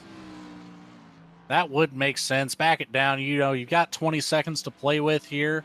No sense in pushing it too far. You've lapped 11 cars, I believe, at this point, 12 or 10 cars. We are down to just the top 4 on the lead lap. So he's really shown what he can do. There's no doubt about that for the 71 tonight. Really has just put on an absolute display. Got Malcolm out here in the chat watching from New Zealand. Thanks for stopping by, my friend. And yeah, it says he's a fan of road courses like SVG. And I tell you what, Janik and SVG look like they could be the same driver right now. Yeah, absolutely. I was like, maybe we've seen this before. And, when the NASCAR Cup Series goes to the Chicago Street Course here again soon in these coming weeks, we might see it again right here. And, Janik right here. Yeah, is Brad Nelson has actually stopped on the track, and Brad Nelson has towed it back to pit road. Unfortunately, some trouble out of one of our top 5, top 6 runners here. We'll see if we can figure out what happened to Brad Nelson. Looks like some engine damage. Looks like that engine has already been damaged, actually. It might have happened in one of those previous corners. I think he was trying to make it back to pit road. But I think he gave it up right here. See right here, it looks like the car's fairly clean at this point. Down the hill. Oh, he's going to overshoot. Oh, yeah. Those tires aren't as soft as they would appear to be. No, and yeah, that's... Oh, man, if he would have just made the turn right there onto pit road.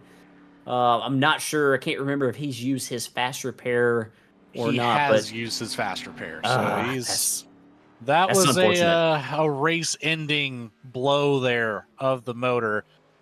But, it happens. And you know what else is happening still? That gap from second place to first is closing. It is now down to just under 15 seconds as we saw Janik get loose out of turn 12. Starting to wonder, is the 71 trying to keep things interesting by chance? But I don't know. This car just looks like it's a lot to handle right now. It does, doesn't it? It looks like it's sliding around a good bit right here, riding on board right here. You're in the right side passenger seat of Evan Janik, looking over there at his hands on the wheel. We'll see right here if we can follow a little bit more right here. Just see, yeah, he's doing a lot of sort of sawing in that wheel, isn't he? It looks like those tires are just overcooked right now, and it looks like it is a real handful around the streets of Chicago here, and we'll have to see if he's able to hold on to this thing. It's now down to under 13 seconds, down to 12 seconds. It is really starting to get interesting up here. You have to wonder, did Janik maybe, have a little bit too much fun in the second stint of the race, and while setting the fastest lap time and time again around here in the Loop 99 of Chicago Street Course, it did, in fact, chew up these tires as we are closing in on the 11-second mark for Andrew Allen to become a race winner tonight. There he is entering that carousel section, turn 8, 9, and 10. Then number 6 on the 90-degree right-hand turn in turn 11. And you can see he's going to get loose there on exit as well.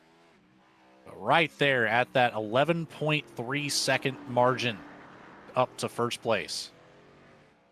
Yeah, and our producer here, Johnny Rapp, is doing an outstanding job here, bringing us all this footage that you're seeing right here on the track. And I can't help but wonder maybe if we saw the one incident with Evan Janik, but I don't see really any damage on that number 71 machine. But can't help but wonder maybe if at some other point he has made some contact somewhere, maybe, and it seems makes a little bit right there, but. I can't help but wonder if there's been a little bit of contact that maybe has hurt the handling of that AMSoil Chevrolet. If maybe that's affected the handling more so than just wearing the tires. It's hard to see on that car. I don't really see any evidence of that, but it does make you wonder maybe if something like that has occurred. And it very well could have off camera. You never know. We'll try to get a little bit of research here going behind the scenes, see what we can figure out for you. Is we are coming down here just a few more corners before we are just 2 to go. Janik coming through turn 10 right now.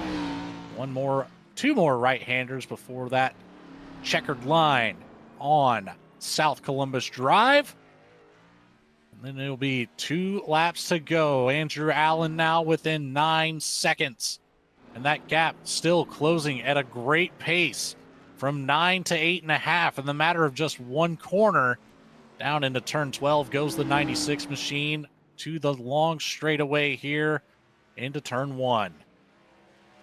What a drive tonight from Andrew Allen. Let's give him some credit too. I mean, we saw him get caught up in that second yellow flag of the race with the track got blocked. He, Brett Wren, Isaac Brock all got caught up in that deal. And he has persevered tonight. He has, we saw him use a fast repair later on in the race also. So it's been quite a drive for Andrew Allen tonight to find himself right here in the second spot right here with just 2 laps to go. And he's keeping Evan Janik honest right here in the closing stages of this thing. And that's all you can really do. He might not be filling up that rear view mirror, but Janik has got to keep an eye on that relative. Janik in trouble. And it's all falling apart now for the 71. The gap closes down to 5 seconds. Just as quick as it was 50. We have a battle forming for the lead back here on the Slingshot TV Instant Replay. This is going to be down here into turn number 6, the opposite direction on South Columbus Drive. And he's on the brakes pretty early. Yeah, the front tires just started to lock up. Not enough braking power. Yeah, it's definitely making this thing more and more interesting as Andrew Allen's now down to less than 5 seconds. He is still closing the gap on Evan Janik as Janik is he's trying to nurse this thing right here to the checkered flag as he receives the white flag. And this is, Janik big time loose out of turn number 1. He's into the wall before turn 2 here. It's 3 seconds for Andrew Allen. He's into the wall one more time out of turn 2. Allen makes a mistake behind. That's going to help out Janik here down through that fast right hand turn 3. Now we've seen Janik make a mistake here into turn 4. Will he keep it clean this time? He does, narrowly keeping it off of the wall. And does get a little bit into the wall out of turn 5. Last lap, this is where he had his issues. Turn number 6. Will it change? 2.3 seconds back for Andrew Allen. White flag. The battle is here. Big time slow, more contact with the tire barrier. This is heating up. We're within a second, almost half a second now for Andrew Allen. This is the toughest portion of the track. You have no passing opportunity here. It is all going to come down to turn 11 and turn 12. All over the back bumper into turn 8. Janik into the wall, the inside wall of turn 9. Andrew Allen goes to the outside, back to the inside, side by side. Contact. He sends him into the wall. The 71 spun around. Andrew Allen down into turn 11. He leaves Evan Janik behind. He is nowhere in sight. The 96 steals one at Chicago.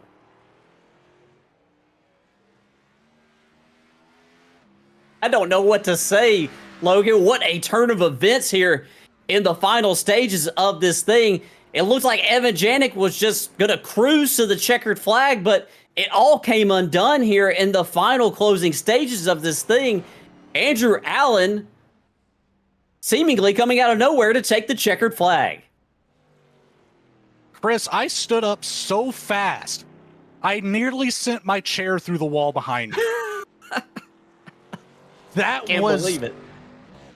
an insane way for things to happen right there. And now we're looking here at the 39 of Gavin Henson. He's still crawling right around here, going into turn 11. This is for third on the track. No contest at all from behind, as Adam Holston will be the last car on the lead lap, still making his way around the course. The 39 of Gavin Henson successfully goes through turn 12 down the front stretch one last time. And that will be your top three: Andrew Allen, Evan Janik, Gavin Henson, bringing it up in the 39. Adam Holston, like I said, the last car on the lead lap, will take fourth on the night. And then we've got a whole slurry of race cars, multiple laps down, and everybody from, it looks like, just about 10th place back has actually left the race. They're looking to. Holston's going to send it into the wall. He wants to get off the track just as quick as he got on it. Yeah, I think that's the story for a lot of these drivers here tonight. And yeah, this is going to be a controversial win here in the Fall Creek Plumbing National Series. There was contact for the win between those two drivers right here. Our producer right here, Johnny Rapp, is going back to bring you and here it is right here. Andrew Allen closing in Evan Janik right here on the final lap. You can see Janik up ahead of Andrew Allen right here as he is closing in. And yeah, I don't know if, just the damage compounded, as we saw more and more hits to these fenders right here. And it just looked like that thing just would not turn anymore, Logan. And Andrew Allen got there, and you can see him right there. Look at him gaining the ground right here, closing right up on the back bumper, and the contact is about to occur between these two. Yeah, you saw everything unfold live. He was right on that back bumper into turn 8. Janik made contact with the wall through the carousel section. And then it's a good hard battle right here. I think Janik might have had a little bit more room to get out to the wall. It doesn't seem intentional by any means. It just looks like good hard driving to me. I think Andrew Allen might have sent it into the corner a little too deep in turn 10. But again, we're talking about the most difficult section on this course to make a pass, and he tried it. You've got to tip your cap to that. Yeah, he absolutely did. And man, what a finish right here that we saw. It was kind of clean and green right there in the, this final stint of the race. But man, what an exciting turn of events right here to close it out here at the Chicago Street Circuit. What do you say, Logan, that we grab a commercial break before we hear from these top three? I would love that. I need to catch my breath and maybe slow my heart rate down a little bit. If you had my heart rate up there, it'd probably be about 150 as all that unfolded. So we'll happily send it to a quick commercial break. You get a quick word from our sponsors, and we'll be right back for the post-race show. Stick around. You're not going to want to miss these interviews.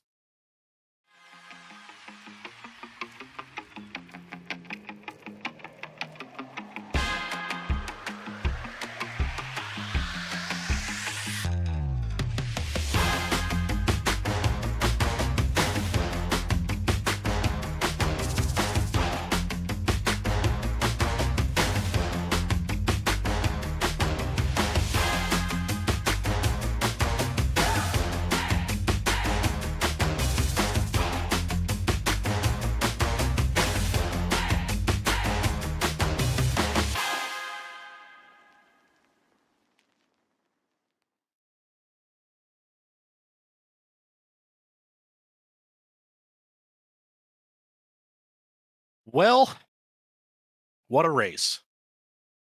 It's not how you want to see it unfold by any means for Evan Janik after leading nearly every single lap of the race, and it all falls apart on the last one. But we've got some interviews to get to here. We're going to start out with our third place finisher. It's going to be the 39 of Gavin Henson. Driver, do you have a copy? Yes, sir, I do. Well, first of all, I've got to give you props. You were the second biggest mover of the race. You gained 7 positions on the night, started out in 10th. A little bit of calamity there. We had a couple cautions that we don't typically see at the road course setup. How much of an impact do you think that had on the race tonight? Do you think it goes any differently if we don't see those 2 cautions before that second stage? I believe so, because some guys pitted after the first caution, and that put them back in the a mess. I didn't want to be back there. I'd already had a set plan. I was going to pit at a certain time, and I was going to make one pit. I wasn't going to play any games in the pit road because it's just too much of a risk to be at the back of the pack at a road course that a lot of people aren't comfortable with. I was uncomfortable the whole race, so I can only imagine how the drivers struggling and at the back were feeling. So I think it did change the complexion of the race for sure. Temperature as well was also a big factor in the night. Most road courses, you don't see triple digit temperatures, and let alone Chicago, of all places, to be 107 degrees on the track surface. Now, we noticed a couple of drivers starting to really get loose in the late runnings of the longer green flag run that we had. Now, we didn't get to talk to a whole lot of drivers about the tire fall off. What was your experience there between, let's say, the first 10 laps of a fresh run and the last 10 to 15? It was a drop off for sure. It all depended on how hard you were driving. I know me and Brad were talking throughout the race, and at the end of his tire life, he was really struggling, couldn't get it to turn. I didn't get that bad, but you'd notice it. It would you'd have to brake a little bit sooner, or at least in my opinion, I'd have to brake a lot sooner than I did in the first, say, 10, 12 laps. And it was once the tires started to fall off, it was extremely uncomfortable, especially with the temperature being so high. It was the most uncomfortable I've been on a road course since I've been iRacing, and I just started in February, so that was the most uncomfortable I've ever been. I gotta say, it was pretty comfortable up here in this air-conditioned booth alongside Chris Smith. But Gavin Henson, congratulations on P3 tonight. You cannot be unhappy with that, no matter how uncomfortable you might have been out there on the track. Buddy, the floor is yours. I'm sure you've got somebody to say thanks to. Well, I want to thank Brad. He helped me out there after he had an incident. The last few laps, he helped me out. I want to shout out my league. I represented tonight in North American Racing Series. We got big plans coming up for NASCAR 25 on the console, and our championship race is tomorrow. So I'd love for you guys to tune into that. It's going to be entertaining. I hope I'll be racing in it. And just shout out to you guys. You guys do a great job. One of my favorite broadcasts. I enjoy watching it back each and every race that you guys do. So I want to appreciate thank you guys, and I really do appreciate what you guys do. Well, we appreciate the appreciation. Gavin Henson, congratulations once again. 3rd place on the night. Go celebrate with your team, my friend. We'll catch up with you in some more races throughout the season. Thank you, sir. That will move us right along to the man who led the entire race up until turn 10 on the final lap. And we've got Chris Smith standing by with 2nd place finisher Evan Janik in the 71. Evan Janik, I don't even know where to begin right here. I know it was a very, very difficult set of events right there in the closing stages, and then on the final lap right there. Just take us through the final laps right there. It seemed like you were having a little bit of trouble out there. We might have missed some damage on that number 71 machine. Can you walk us through maybe what was going on with the handling of that AMSOIL Chevy? Nothing with the handling. My screen just went black with 10 to go, or whenever I had trouble. So the last 10 laps, I wasn't seeing anything. I was doing it all by feel and help with teammates. So that was really the best I could do with not seeing anything. Yeah, I mean, I'm just over technology. It seems like it's happening every week now. So I got to figure something out on my end. Man, that is such a bummer. You were in total control all night and so fast. And we were talking about it. It just looked like it was so easy for you out there on the track. And Man, talk to us about, just the track conditions there. I mean, it seemed like, it was very, very treacherous, with the high temperature. But man, you were still, chugging right along right there on pace to lap almost everybody here in this field tonight. Yeah, a lot of people in practice were complaining about it being really greasy. It felt like a normal road course to me. You got to be careful on all the exits and not buzz your tires, especially with the new update a couple weeks ago. They made that really important, so that played into my hand. Felt like I can control that pretty good with the shifting and being careful on what gear I'm selecting, and just really easy on the gas. So I personally had a lot of fun. Got to ask you about the contact right there on the final lap. I know that you couldn't really see anything right there, but I know you and Andrew Allen are right there in the waiting room. Any hard feelings towards Andrew after the contact right there on the final lap? No, I made sure to apologize because I wasn't sure it happened, and he apologized because he thought he took me out. So yeah, no, I mean, I really couldn't do anything, and I mean, there's no room on this track anyway, so I don't think he could have done anything different either. Just sucks that I couldn't hold it together for one more lap and wasn't a couple more seconds in front before I had the issues. I probably could have saved it, but second place for not seeing the last 10 laps isn't too bad. Man, well, that is just such a bummer. Technology, man, it can definitely bite us in this thing right here. Hate that happened to you. We're looking forward to seeing you out on the track next week. We hope that you can get all your tech issues squared away before then when we head to Indianapolis. Before we let you go, you got any shout outs that you would like to, hand out there to anybody who might be watching tonight? Thank you to the 5-Star Racing team, Black Diamond Designs, Fall Creek Plumbing for sponsoring the series, and everybody watching at home. Well, Evan Janik, man, you were the fastest guy out here all night. They definitely knew you were here. Great job tonight. Great run tonight. And we'll see you next weekend. And we know that you'll definitely be in contention. Yep, thanks. Man, that is so impressive to not be able to see, just going off of calls from a spotter and feel for the track. That is more insane to me than knowing he led 9 laps under those conditions on top of the entire race that he led. Absolutely. What an impressive drive. Just listening to the cues from your teammates to not being able to see, driving blind. It really speaks to his feel and his talent out there for sure. That's gonna move us right along to our winner on the night. Andrew Allen, the driver of the 96, comes away with it in turn 10. Now, we kind of got half the story here from Evan Janik. We heard that there's apologies already made, no hard feelings between the two, and some extremely weird circumstances that unfolded there. But, Andrew, what was going through your mind as you saw that relative countdown getting closer and closer lap after lap? At one point, it was nearly a full minute, and you were in second place. So, how was the adrenaline pumping whenever you started seeing it start crawling down, and then finally within 40 seconds, 30, 10, and then right there on the back bumper?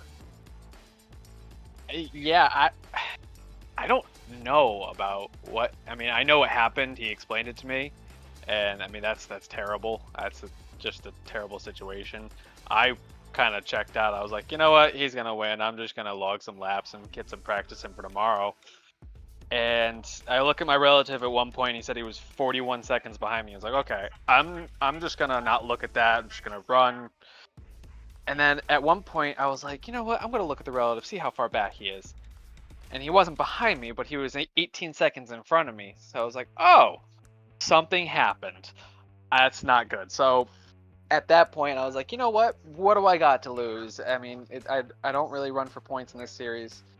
So I had started to push the car to see what it can do, and I watched it get slower or closer and closer. And then that last couple corners, I thought I had hit him, and I even had my teammate go back. I was like, hey, just make sure that wasn't me. Like, I felt bad at the time, and when he explained it to me, I was like, okay, that makes more sense. Like, As long as there's clear air, we're not having any issues. So, but definitely he deserved that. I should have been a lap down at some point. It was weird. We were talking about that. There's the potential right before just the calamity unfolded, and there was potential to see Janik completely lap the entire field except for potentially you. And then to see that just completely flip and come out with a win for you tonight, that was an impressive drive, first of all, coming out of you and the 96 team. The calls on the night were the right ones to make, evidently. You kept your head in it. You didn't back down from the challenge, and you're going to come away with the win at such a tough road course. And that's kind of going to lead me into my next question. How do you, what does this road course, feel like to you compared to others? We were trying to make some, identifying aspects for other tracks to this one and compare it to other tracks. But what do you think? How does Chicago Street Course stack up for you? I like it. It's a good track. It's definitely different than anything else. The closest thing I can compare it to, which isn't even as bumpy as Chicago, is Long Beach. But even there, you get more grip, and it's pretty level. Here you got the hills and bridges that you don't have grip, so it's kind of hard to compare it to anything. If I were to compare it to anything, I'd say it's like a Porsche Cup car on the hottest track that you could find, with no traction control and nothing. It's unlike no other. I'm very glad that you say that about the bridges. I made mention of that during the broadcast, and that just backs me up so everybody knows that I'm not crazy. That whenever I say those bridges are slick, they are freaking slick, man. It is so hard to control these cars over those things, but you guys did a fantastic job of it tonight. I don't think we had really anybody that had much issue with the bridge sections. And then obviously, fortune falls in your favor. We might not be in Las Vegas, but you turned out to be the luckiest one on the track tonight. Andrew Allen, P1 in the 96. Who do you have to give a shout out to? Shout out to my teammates, Isaac Brock and Jackson Natala, just for being there, backing me up. And hopefully tomorrow we can go out and get another one, see how it plays out then. Absolutely. Well, again, congratulations on the win. You gained just the one spot as you started to the outside. Well, I don't know. Outside's kind of subjective on this track. You started on the right-hand side of Evan Janik to start this one off, and you finished in front of him. Get to celebrating with your teammates, buddy. We'll catch up with you as we get through the season. Sounds good. Appreciate it, guys. And that is your race winner on the night. Interviews with the top three. Let's take a look at the rest of the field and see how everybody else stacked up on the night. Obviously, Andrew Allen with the win here. Evan Janik in second. Gavin Henson in third, as we talked to all three of them just moments ago. The 8 of Adam Holston, the last one on the lead lap. He was nearly not, though. He was about 10 seconds away from it just being the top 3 to finish on the same lap together. The 45 of Derek Jewett takes up 5th place here tonight, and the 21 of Isaac Brock in 6th. The 91 of Alan Zukov, who we saw on his roof to start this race out within the first 5 laps of the race. That 91 was upside down on the front stretch, recovers back to 7th place here tonight. The 77 of Zach White will take up 8th on the night, and it looks like we've got maybe a tie between. I'm not sure how this one works out necessarily, but the 33 of Brad T. Nelson and the 9 of Reggie Kime are both being scored as 10th place on the night, 5 laps down.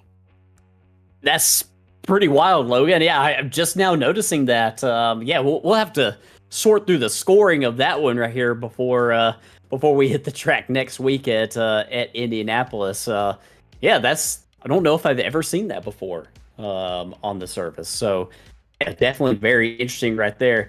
After Reggie Kime in the 11th spot, you got Jackson Hatala, another driver who had great speed tonight. It doesn't have the finish to show for it, unfortunately, after running into some trouble David Moyer also had all these drivers that you see right here on your screen right here did not finish the race. David Moyer was finishing 12th. Christian Barnes in the 13th spot. He's one of our championship drivers, already got himself locked into the playoffs. Brett Wren in that Fall Creek Plumbing car. He's going to bring it home in 14th. Caleb Hunt in the 15th position in the 78. Robert McKay in the 88. We saw him have some trouble early on. He is going to finish in the 16th spot, excuse me. And Andy Berry is going to round out the field in the 17th spot here at the Chicago Street Circuit. I'm just going to take a second real quick, Chris, to just assure our producer, Johnny Rapp, you're not crazy.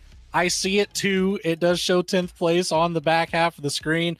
Looking over here at the iRacing standings, though, I am showing Brad Nelson in the 9th place position and Reggie Kime taking up the 10th place position. So I will have to circle back to that next week on the official ruling for that and potentially the official ruling for the top 3. I don't know what's going to go on in the back rooms of the Mystic Racing League, but we'll have all that updated for you next week. Chris Smith, it's been an honor. It's been a pleasure. What were your thoughts about tonight here at Chicago? What a great race. Very dramatic in the closing stages for sure. Yeah, I feel for Evan Janik, man. I feel for him. I brought it up early in the race about how he's got 3 wins on the season, but it could easily be 6 or 7. And it's because of just weird stuff like this, tech gremlins, they bite us all sometimes at this deal. We've all suffered through it as long as you do this sim racing thing. It's like the version of mechanical issues for real life drivers. It's going to happen. You're going to deal with it. I feel for him. But my message to him and all these other drivers who ran into trouble here, this was really tough out here tonight. Stick with it. We're heading to Indianapolis next week. Got a little bit of a wider track there, at least in some parts that, will hopefully mean some clean green flag racing. That it should, and it's going to be fun next week. Keep an eye out on that going forward. And tonight was something different. We're going to go to something different next week. So it's a nice change of pace back and forth throughout the schedule. Can't complain with it too much, but tonight was the Loop 99 here at the Chicago Street Course. If you enjoyed tonight's broadcast, please consider dropping a like and subscribing to Slingshot Racing Media here on YouTube. You can catch all of these races on these Thursday nights. Got a couple more leagues to check out as well. For everybody behind the scenes at Mystic Racing League and everybody behind the scenes at SRM, for Johnny Rapp here doing the production for us, controlling those cameras, doing an outstanding job, sir. Thank you very much. And Chris Smith alongside me all night. I've been Logan Threlkeld. It's been a blast here in the Windy City, but it's time to sign off. Thanks for tuning in, and we will see you next time. Good night, everybody.